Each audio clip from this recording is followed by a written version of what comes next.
Not long ago, I made a quick review of useful NPM packages, and one of the viewers wrote that the author was an asshole. Of course, in different words, but the point is the same. Where are the explanations and practical examples of use? So, here you go. Let's start with randomatic, a lib that generates random strings depending on the specified pattern. I have created a separate project for the demonstrations, and the link to it will be in the description of this video. The first thing we do, of course, is install it. Here it is in the package.json dependencies. I'm going to edit it a little bit. It doesn't affect the speed, but it makes me breathe easier. Usage. Import it in the required model. Or in the Firebox, only old believers write like that. The doc goes on to say that there is this API. Randomize is a function that expects 3 parameters: pattern, string length, and additional options.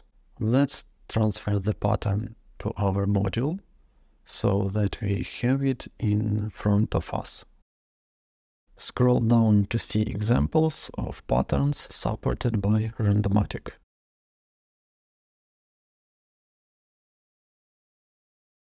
Let's also move them to the module for clarity. With the theory out of the way, let's move on to the practical application. Practical cases where I use it. Generating unique invoices for payment. Call the randomize function and pass 2 parameters, a pattern of type string and a length. I choose a length in the range of 15-35 characters, which in theory will give more uniqueness. Pattern. I need lowercase letters, uppercase letters, and numbers. I don't want to see any special characters in the invoice. Write it to the console and run it.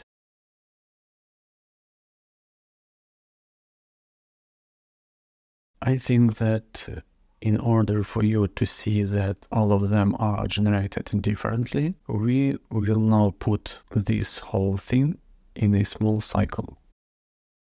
As you can see, we receive an invoice, store it in the database, and then work with it. As for the uniqueness in the Mongo database scheme, it is possible to set the uniqueness of the invoice field to true, and if the randomizer at some stage generates the same invoice, the database will simply not allow creating such an invoice and throw an error.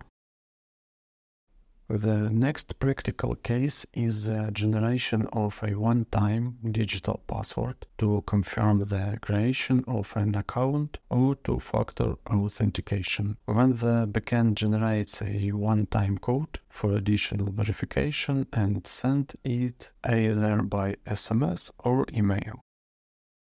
Let's generate a digital code using a pattern that will generate only numbers. We will also out it in a loop to see how it works.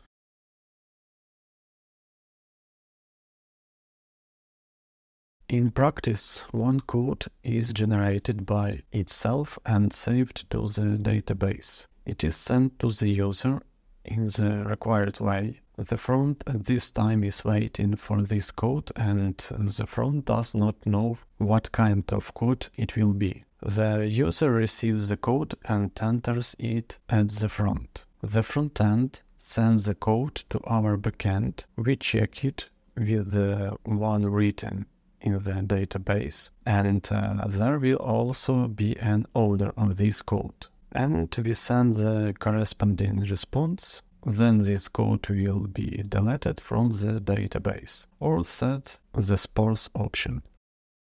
The more I talk about it, the more it becomes clear that we need to rewrite the video about working with Mongo. expand and supplement it. Other uses are generating user passwords. There are cases when a user does not enter a password because they are authorized using third-party sources, such as Google, and we, for example, have a password field as a required one. When creating an account, we can create a password for it. Next one is creating random promo codes.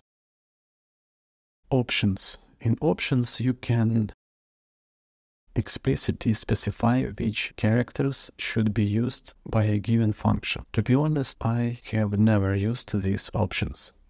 That's about it.